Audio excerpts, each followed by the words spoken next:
ஸ்நேகிதிய நேயர்களுக்கு வணக்கம். நான் doctor Archana Aiyanathan, doctor Archana IVF and women centre, அண்ணா நகர்லேருந்து.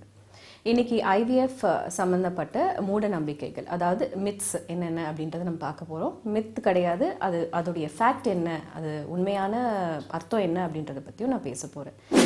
IVFன்றதுக்கு வந்து டெஸ்ட் டியூப் பேபி அப்படின்னு ஏன் பேர் வந்தது அப்படின்னு பார்த்தீங்கன்னா, கருக்குழாய்களில் அடைப்பு. அதாவது IVF முதல்ல நம்ம உலகத்திலேயே வந்து பண்ணது வந்து யாருக்குன்னு பார்த்தீங்கன்னா, லூயி ப்ரவுன் அவங்களுடைய அம்மாவுக்கு தான் பண்ணியிருக்கோம். அவங்களுக்கு வந்து இந்த கருக்குழாய்களில் அடைப்பு, அதாவது ஃபெலோப்பியன் டியூப் பிளாக் இருந்ததுனால தான் IVF பண்ணியிருக்கோம். ஒரு குழந்தை வந்து சின்னதாகவும், ஒரு குழந்தை வந்து நார்மலாகவும், இல்லைனா ரெண்டு குழந்தையும் சின்னதாகவும் இருக்கிறதுக்கெல்லாம் வாய்ப்பு நிறையா இருக்குதுன்னு சொல்கிறாங்களே டாக்டர், அது உண்மையா அப்படின்னு வந்து நிறைய பேர் கேட்குறாங்க. 24 to 48 hours, அதாவது எம்ப்ரியோ ட்ரான்ஸ்ஃபர் பண்ண 24 மணி நேரத்திலேயே வந்து அந்த கரு வந்து கர்ப்பப்பை லைனிங்கில் போய் பதிஞ்சிடுது. அதுக்கப்புறமா அது வெளியே வர்றதுக்கான வாய்ப்பு ரொம்பவே கம்மி. முக்கியமாக IVF மூலமாக, அதாவது டெஸ்ட் டியூப் பேபி டெக்னிக் மூலமாக கருத்தரித்தவங்க, அவங்களுக்கு நம்மளால் சுகப்பிரசவம் பார்க்க முடியுமான்றதை அதை பற்றியும் நம்ம பேச போகிறோம். ஸோ மித் அப்படின்னும் போது நிறைய மூட நம்பிக்கைகள், அதாவது நிறையா வந்து ஃபால்ஸ் இன்ஃபர்மேஷன் வந்து IVF-ஐ பற்றி மக்களுக்கு நிறையா இருக்குது. அது என்னன்னு பார்த்தீங்கன்னா, இப்போ IVF, அதாவது டெஸ்ட் டியூப் பேபி டெக்னிக் பண்ணதுக்கப்புறமா, அந்த ட்ரீட்மெண்ட் பண்ணதுக்கப்புறமா பிறக்கிற குழந்தை வந்து நார்மலாக இருக்குமா, அதாவது மற்ற குழந்தை மாதிரி நார்மலாக இருக்குமா அப்படின்னு கேட்குறாங்க. அதே மாதிரி குழந்தை வந்து வீக்காக பிறக்குமா அப்படின்றதையும் கேட்குறாங்க. அண்ட் அடுத்து வந்து ட்வின்ஸ், அதாவது இப்போ அந்த IVF டெஸ்ட் டியூப் பேபின்னு பண்ணும்போது ட்வின்ஸ் வர்றதுக்கான, அதாவது ரெட்டை குழந்தை வர்றதுக்கான வாய்ப்பு அதிகமாக இருக்கிறதுனால, அந்த ரெட்டை குழந்தையில ஒரு குழந்தை வந்து சின்னதாகவும், ஒரு குழந்தை வந்து நார்மலாகவும், இல்லைனா ரெண்டு குழந்தையும் சின்னதாகவும் இருக்கிறதுக்கெல்லாம் வாய்ப்பு நிறையா இருக்குதுன்னு சொல்கிறாங்களே டாக்டர், அது உண்மையா அப்படின்னு வந்து நிறைய பேர் கேட்குறாங்க. அது மட்டும் இல்லாமல் குரோமோசோமல், அதாவது குழந்தைக்கு வந்து ஏதாவது மூளை வளர்ச்சி குறைவாகவோ இல்லைனா வந்து அப்நார்மலாகவோ பிறக்கிறதுக்கு வாய்ப்பு இருக்கான்னு கேட்குறாங்க. ஸோ குழந்தைய சம்மந்தப்பட்ட நிறையா டவுட்ஸ் வந்து நிறையா பேருக்கு வந்து டெஸ்ட் டியூப் பேபி ட்ரீட்மெண்ட் பண்ணிக்கிறவங்களுக்கு நிறைய பேருக்கு இருக்குது. முதல்ல வர சந்தேகமே அதுதான்.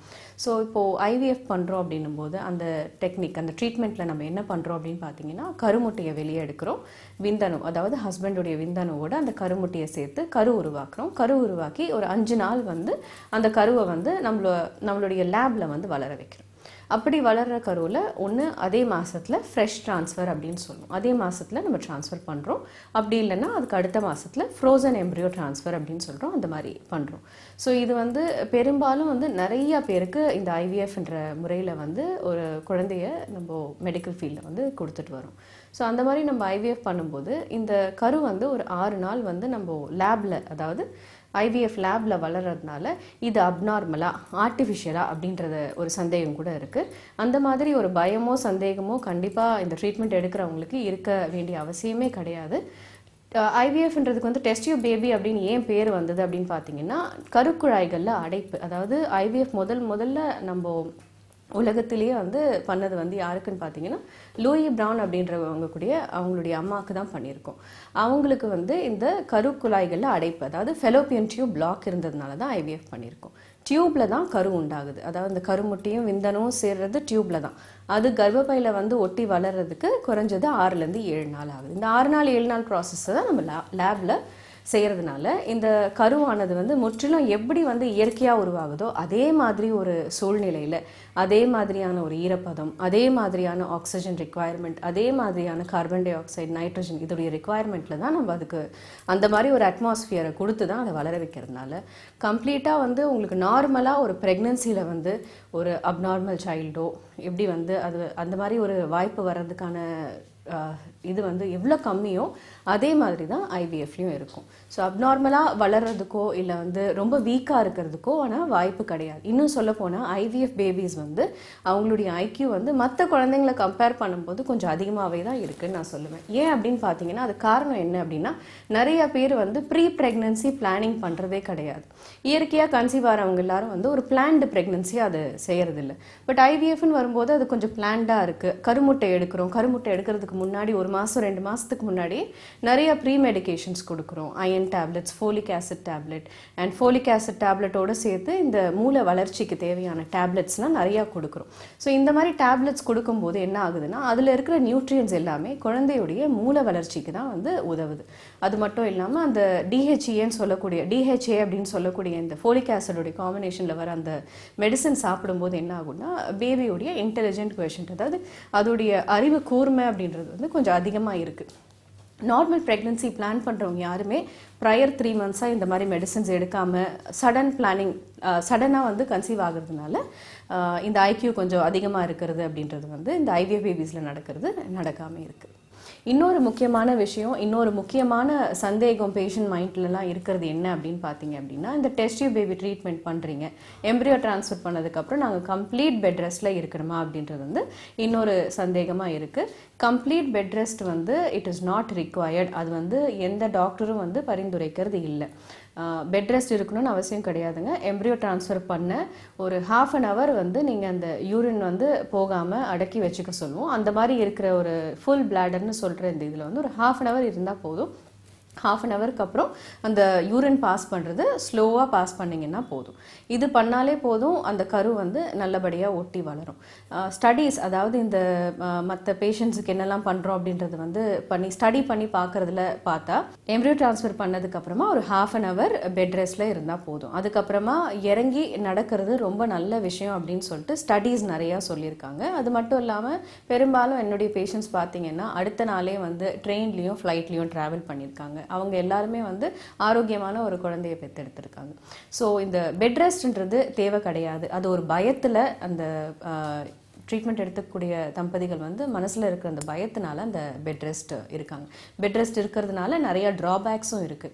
இதனால் வந்து ப்ரெக்னன்சி டைமில் வந்து கொடுக்கக்கூடிய ஹார்மோன்ஸ் நிறையா இருக்கிறதுனால அந்த ஹார்மோன்ஸ்லாம் ரத்த குழாயிலேயே தங்கிறதுக்கான வாய்ப்பு அதிகமாக இருக்குது. அது மட்டும் இல்லாமல் உடல் எடை கூடுதலாகிறதுக்கான வாய்ப்பு இருக்குது. உடலுடைய எடை கூடும்போது என்ன ஆகும்னா டயபெட்டிஸ், சுகர் வர்றதுக்கான வாய்ப்பு இருக்குது. சுகர் வந்துச்சுன்னா ப்ரெக்னன்சியில் குழந்தையுடைய வளர்ச்சியை இது பாதிக்கிறதுக்கான வாய்ப்பு இருக்குது. So continuous and complete bed ரெஸ்ட்ன்றது அவசியமே கிடையாது. எம்ப்ரியோ ட்ரான்ஸ்ஃபர் பண்ண ஒரு 1/2 an hourல பேஷண்ட் வந்து தாராளமாக ஏஞ்சி மெதுவாக நடந்து போகலாம். ஹெவி வெயிட்ஸ் லிஃப்ட் பண்ணக்கூடாது. அதே மாதிரி மாடிப்படி அதிகமாக ஏறக்கூடாது, ஓடக்கூடாது, குதிக்கக்கூடாது. And normal household work பண்ணலாம், அதாவது மாப்பிங் அண்ட் ஃப்ளோர் ஸ்வீப்பிங் அதெல்லாம் இல்லாமல் நார்மலாக ஹஸ்பண்ட் ஒரு 2 பேருக்கு வந்து சமைக்கிறது, இந்த மாதிரியான வேலையெல்லாம் கண்டிப்பாக டெய்லி பேசிஸில் அவங்க பண்ணுற ஒர்க்கெல்லாம் தாராளமாக பண்ணலாம். இந்தியன் டாய்லெட்ஸ் அவங்களால யூஸ் பண்ண முடியும். கீழே மெதுவாக ஏஞ்சி உட்கார இதெல்லாம் கூட தாராளமாக பண்ணலாம். இது வந்து ப்ரெக்னன்சியை கண்டிப்பாக ப்ரெக்னன்சியோ இல்லை ஐவிஎஃப் ட்ரீட்மெண்ட்டுடைய சக்ஸஸ் ரேட்டையோ வந்து அது பாதிக்க போகிறது கிடையாது. 24 to 48 hours, அதாவது எம்ப்ரியோ ட்ரான்ஸ்ஃபர் பண்ண 24 மணி நேரத்திலேயே வந்து அந்த கரு வந்து கர்ப்பப்பை லைனிங்கில் போய் பதிஞ்சிடுது. அதுக்கப்புறமா அது வெளியே வர்றதுக்கான வாய்ப்பு ரொம்பவே கம்மி.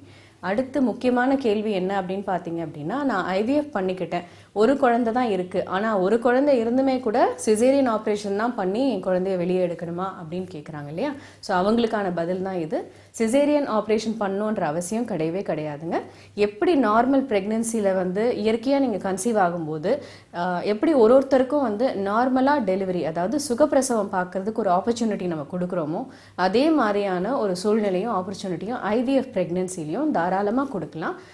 சிங்கிள் ப்ரெக்னென்சியில் மட்டும் இல்லை, இதே மாதிரி ட்வின் ப்ரெக்னென்சிலையுமே வந்து நார்மல் டெலிவரியை வந்து கண்டிப்பாக என்கரேஜ் பண்ண முடியும். ஏன் அப்படின்னு பார்த்தீங்கன்னா, ட்வின் ப்ரெக்னென்சியில் பெரும்பாலும் வந்து பேபியோடைய தலை 2மே கீழே இருக்குது, அந்த மாதிரி ஒரு சிச்சுவேஷன், பேபியோடைய வெயிட் போதுமான அளவு இருக்குது. இந்த மாதிரி சிச்சுவேஷன்ஸில் இயற்கையாக ரெட்டை குழந்தை கன்சீவ் ஆகிறவங்களுக்கும் நம்ம வந்து நார்மல் டெலிவரி அட்வைஸ் பண்ணுறோம். அதே மாதிரி நார்மல் டெலிவரி வந்து இவங்க சிங்கிள் பேபியாக இருந்தாலுமே சரி, ரெட்டை குழந்தையாக இருந்தாலுமே சரி, ஐவிஎஃப் ப்ரெக்னென்சிலையுமே தாராளமாக என்கரேஜ் பண்ணலாம். ஸ்நேகிதிய நேயர்களே, டெஸ்ட் டியூப் பேபி சம்மந்தப்பட்ட நிறைய குழப்பங்களுக்கு வந்து உங்களுக்கு இன்றைக்கி ஒரு நல்ல தீர்வு கிடைச்சிருக்குன்றது நம்புகிறேன். ஸோ அடுத்த எபிசோடில் இன்னும் ஒரு இன்ஃபர்மேட்டிவ் செஷனோட உங்களை நான் கண்டிப்பாக மீட் பண்ணுறேன். தேங்க்யூ.